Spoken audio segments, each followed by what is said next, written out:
my fellow Americans, ask not what your country can do for you. Ask what you can do for your country. I have a dream.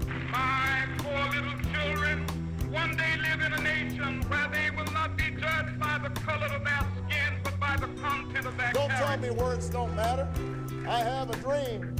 Just words. We hold these truths to be self-evident, that all men are created equal. Just words. We have nothing to fear but fear itself. Just words. Just speeches. Everything Don't tell me words would be don't made matter. whole, the rough places would be made plain, and the crooked places would be made straight, and the glory of the Lord shall be revealed, and all sight shall see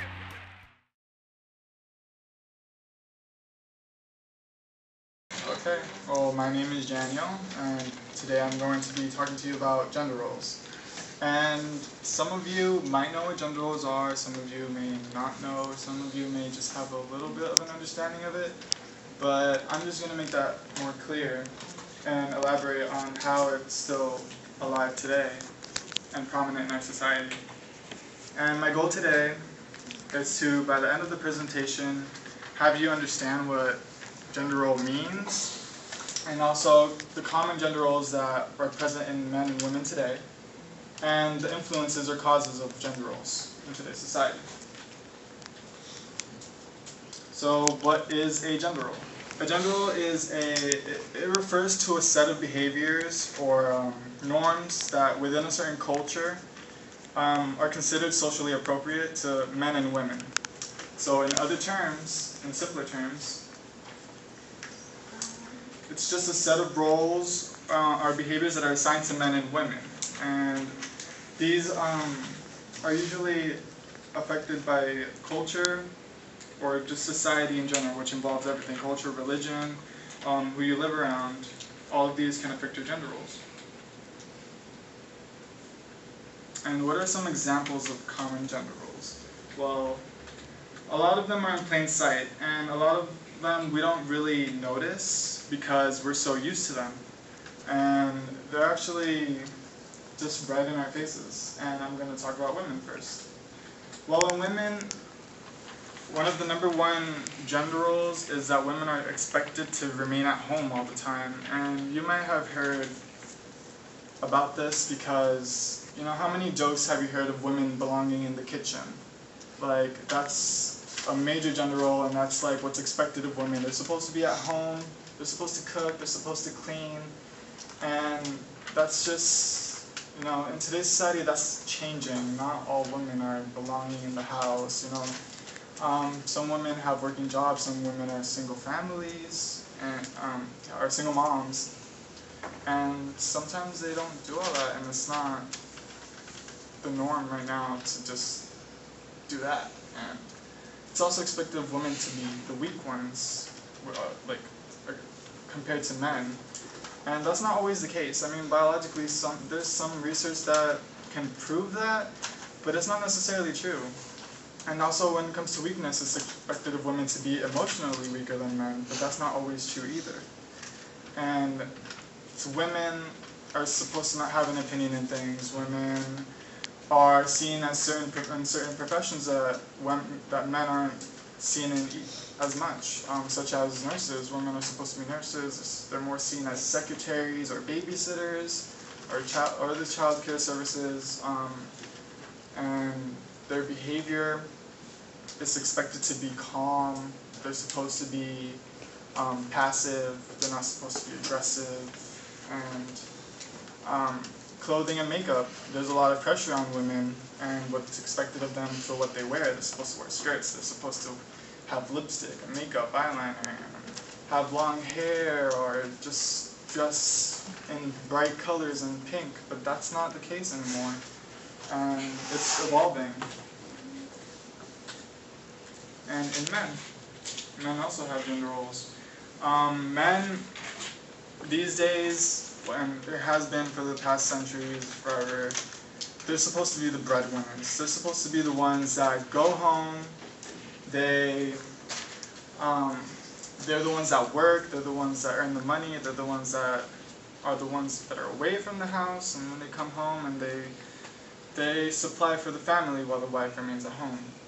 They're supposed to be athletic or strong.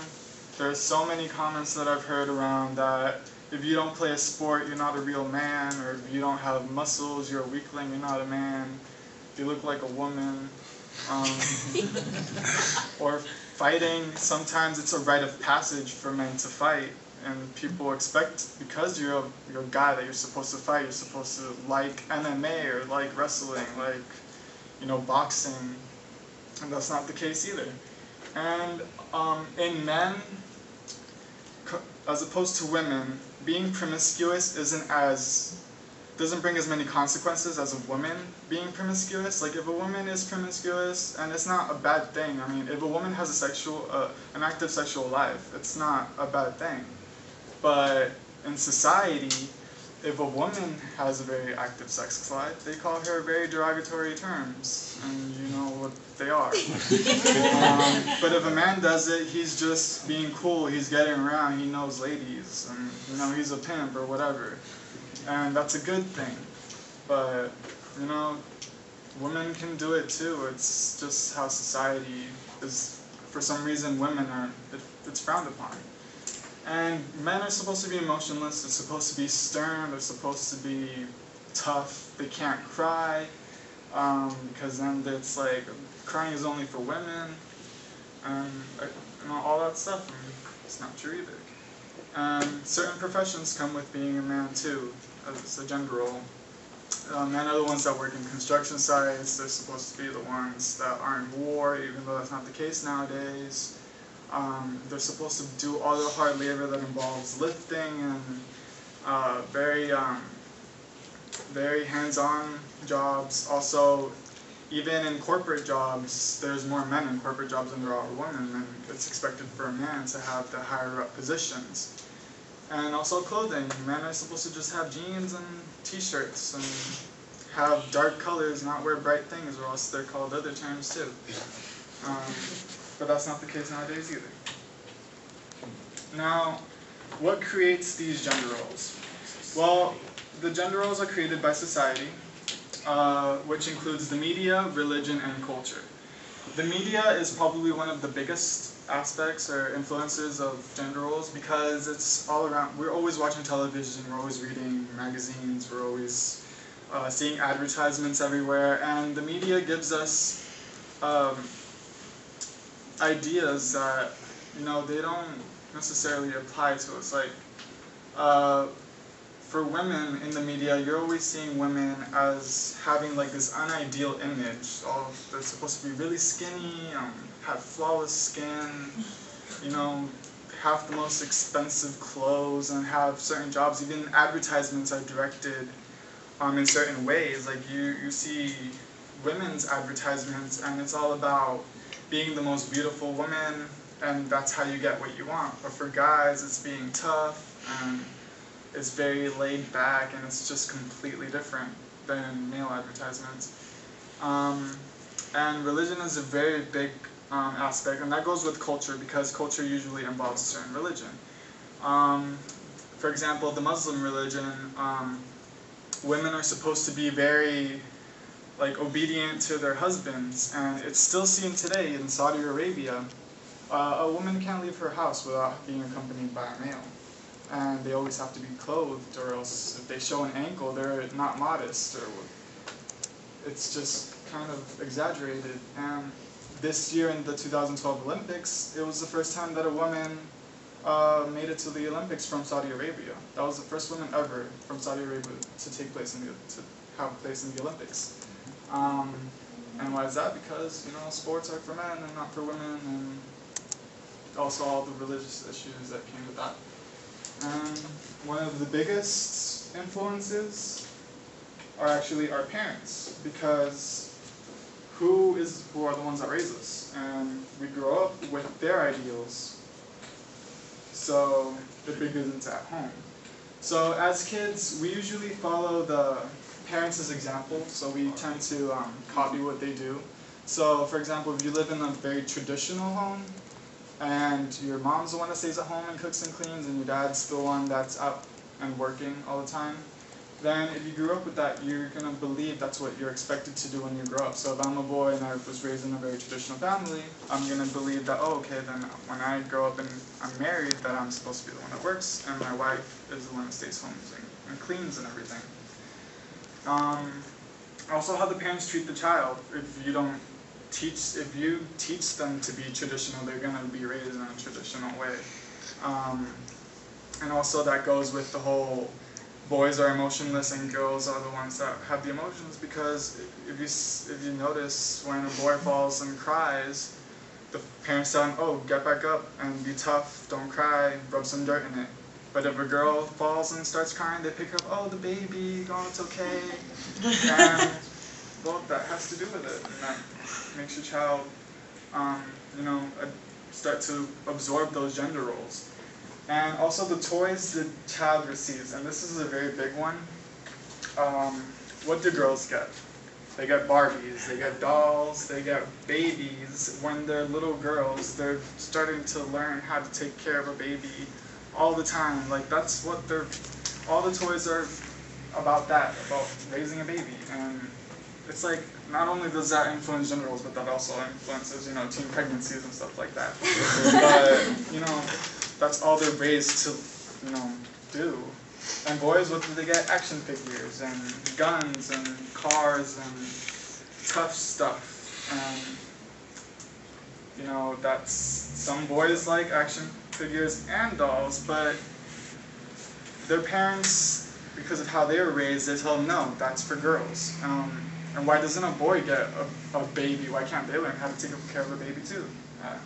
That's just how society is and how those traditions have just been passed down. Now, this is a video of a girl who noticed the differences between like the boy toys and the girl toys, and she speaks her mind about it. Would it be fair for all the girls to buy princesses and all the boys to buy superheroes? Well, why? Because the girls want superheroes and the boys want superheroes, and the girls want pink stuff, and the boys don't want pink stuff. Yeah. Boys want both, but why did you think they do that? Because the companies who make these try to trick the girls into buying the pink stuff instead of stuff that boys want to buy, right? Right, but you can buy either, right? And boys can buy either. If boys want to buy pink, they can buy pink, right? Yeah, so then why don't all the girls have to buy princesses? Some girls like superheroes, some girls like princesses. Some boy likes superheroes, some boy like princesses. Absolutely, So absolutely. then why does all the girls have to buy pink stuff and all the boys have to buy different color stuff? It's a good question, Riley. So there you can see that girl, she notices the differences between boy toys and girl toys. Like, she sees it. She was raised in such an open family, most likely that to her it just seemed ridiculous that boys couldn't play with princesses and girls couldn't play with superheroes. And that's kind of true. Why not? It's just how society has molded us into thinking that the girls can only do certain things and boys can only do or like certain things. And it's just not right. And in conclusion, today's gender roles are still very prominent, and there are distinct expectations placed on men and women, and they're not necessarily based on biological traits, but more learned behaviors and just habits that were passed down over the generations.